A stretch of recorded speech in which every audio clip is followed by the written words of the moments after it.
ओम नमः शिवाय। हमने देखा कि कैसे ब्रह्मा जी और विष्णु जी की उत्पत्ति भगवान शिव ने की। अब हम देखते हैं कैसे शिव जी ने ब्रह्मा जी और विष्णु जी का घमंड तोड़ा। भगवान सदाशिव की माया तीनों भवनों को घेरे हुए है। वे जो चाहते हैं वही होता है। विष्णु जी की नाभि से जो कमल का पुष्प निकला, उस पर शिव जी ने ब्रह्मा जी को उत्पन्न कर बैठा दिया। परंतु ब्रह्मा नहीं जानते थे कि उन्हें किसने उत्पन्न किया है, उनका पिता कौन है। तब उन्होंने सोचा कि जिस मूल से यह कमल का पुष्प उत्पन्न हुआ है वही मेरा पिता होगा। ऐसा सोचकर उस कमल की जड़ को जन्म देने वाले अपने पिता का पता लगाने के लिए ब्रह्मा उस कमल की टंडी के मार्ग से उस जल के भीतर जा पहुंचे। ब्रह्मा उस कमल नाल के सहारे सैकड़ों कोसों तक पानी के भीतर चले गए, परंतु उन्हें उसके उद्गम स्थान का कोई भी पता नहीं चल सका। तब वह निरंतर 100 वर्षों तक प्रयत्न करने के बाद, निराश हो जाने के बाद, शोक से व्याकुल होकर उसी स्थान पर पुनः लौट आए जहां से नीचे की ओर चले गए। जब वे पुनः वापस आए तो यह देखकर उनके आश्चर्य की सीमा नहीं रही कि वहां वह कमल पुष्प कहीं भी दिखाई नहीं देता था जिस पर वे पहले बैठे थे। इस अद्भुत दृश्य को देख उन्हें अत्यंत चिंता हुई। तब उन्होंने इस संपूर्ण सृष्टि के स्वामी से अपनी रक्षा करने की प्रार्थना की।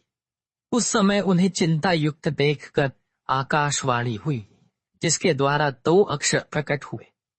उन अक्षरों के सहारे 16 और 21 अक्षरों का और ज्ञान हुआ, जिनसे वे बहुत सी बातों को जान सके। ठीक उसी समय भगवान सदाशिव की इच्छा से उस जल में अचेत होकर पड़े हुए विष्णु सचेत होकर ब्रह्मा जी के समीप आए। इस बात में कोई संदेह नहीं करना चाहिए कि जो भगवान शिव चाहते हैं वही होता है। विष्णु जी को देख ब्रह्मा जी ने उनसे पूछा, आप कौन हैं? विष्णु जी ने उत्तर दिया, हे ब्रह्मा, हम अलख निरंजन हरि हैं। हम तुम्हारे पिता हैं। हमारे ही नाभि कमल द्वारा तुम्हारी उत्पत्ति हुई है। अब तुम निर्भय हो जाओ, क्योंकि हम तुम्हारे रक्षक हैं। हमारे ऊपर हमारे समान अथवा हमसे उत्तम अन्य कोई नहीं है। हम ही सबके स्वामी हैं। विष्णु जी ने यह बात अज्ञान अवस्था में ही कही थी कि हम ही उत्तम हैं और हम ही सबके स्वामी हैं, क्योंकि उस समय वे शिव जी की माया से अचित थे। भला इस संसार में ऐसा कौन है जिसे शिव जी की माया भुलावे में नहीं रखते। विष्णु जी के मुख से यह वचन सुनकर ब्रह्मा को अत्यंत क्रोध आया। तब उन्होंने कहा, तुम ऐसी बातें न करो और कैवल्य भाव का निश्चय रखो। यदि तुम हमें उत्पन्न करने वाले हो तो वेद हमें ब्रह्मा, पिता, विधाता आदि नामों से नहीं पुकारते। हम स्वयं ही तीनों गुणों को धारण करके संपूर्ण सृष्टि को उत्पन्न करने वाले हैं। अतः तुम्हें हमारे प्रति ऐसे शब्द नहीं कहने चाहिए। यह बात सुन विष्णु बोले, हे ब्रह्मा, तुम अज्ञानता में मत पड़ो। इस सृष्टि को उत्पन्न करने वाले हम ही हैं। हम ही सब जीवों को उत्पन्न करके उनका पालन करते हैं और प्रलय में सबको नष्ट करते हैं। हमारी माया के वशीभूत होकर सब अपना ज्ञान भुला बैठते हैं, इसलिए तुम भी ऐसा कह रहे हो। इसमें तुम्हारा दोष नहीं है। हम ही ने वेदों को बनाया और तुम्हें नाभि कमल द्वारा उत्पन्न किया। हमसे अधिक श्रेष्ठ अन्य कोई नहीं है। यदि तुम हमारा पूजन करोगे तो वह शुभ होगा, अन्यथा हम तुम्हें अपनी शक्तियां माया द्वारा नष्ट कर देंगे।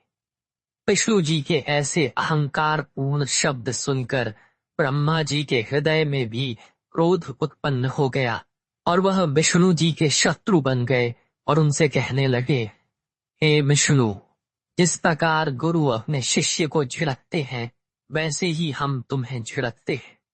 और ब्रह्मा जी आपस में युद्ध करने लगे। शिव जी की माया से मोहित होकर उन दोनों ने बहुत समय तक खूब युद्ध किया, क्योंकि वह दोनों ही खुद को सृष्टि का स्वामी समझते थे। उस समय उन दोनों को परस्पर लड़ता देख प्रलकालीन प्रज्वलित शिव जी अचानक ही उस स्थान पर प्रकट हो गए।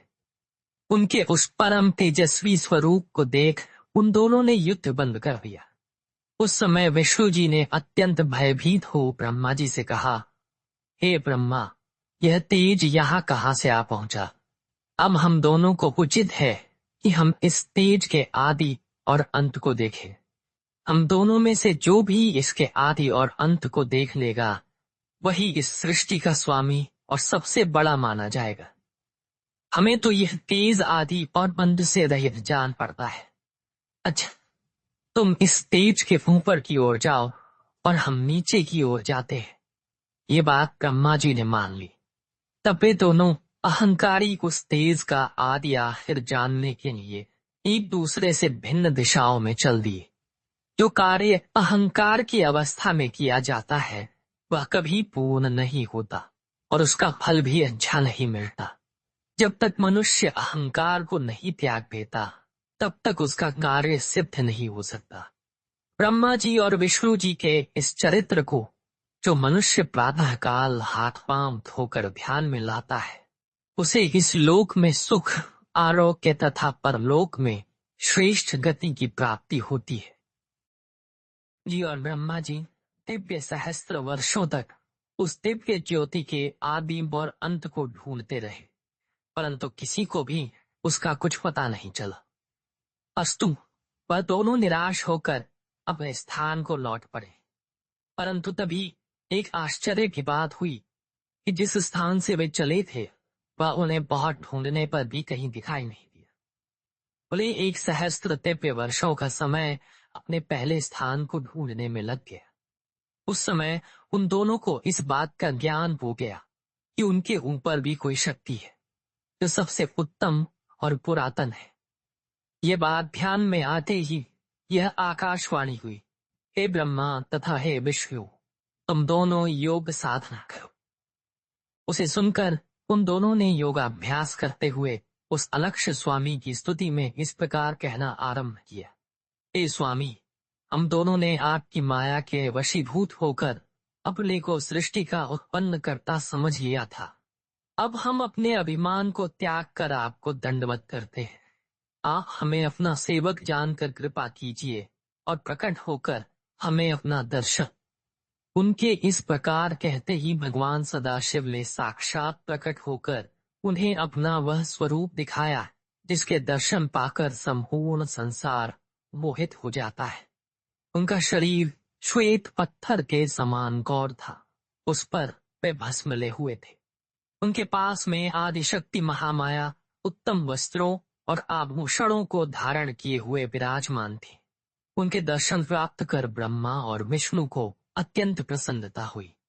उन दोनों ने हाथ जोड़कर उनकी स्तुति की और कहा, हे प्रभु, हमारे इस युद्ध का परिणाम शुभ ही हुआ, जो हमें आप परम प्रभु के दर्शन प्राप्त हुए। हमसे जो कुछ अपराध हुआ उसे आप कृपा पूर्वक क्षमा कर दीजिए। इसके बाद वे दोनों अपने मस्तक को नीचे झुकाए हुए शिव जी के चरणों की ओर देखने लगे। ब्रह्मा जी और विष्णु जी की स्तुति सुन भगवान सदाशिव ने मुस्कुराते हुए कहा, हे ब्रह्मा तथा हे विष्णु, तुमने हमारी माया के मोह में पड़कर ही परस्पर युद्ध किया।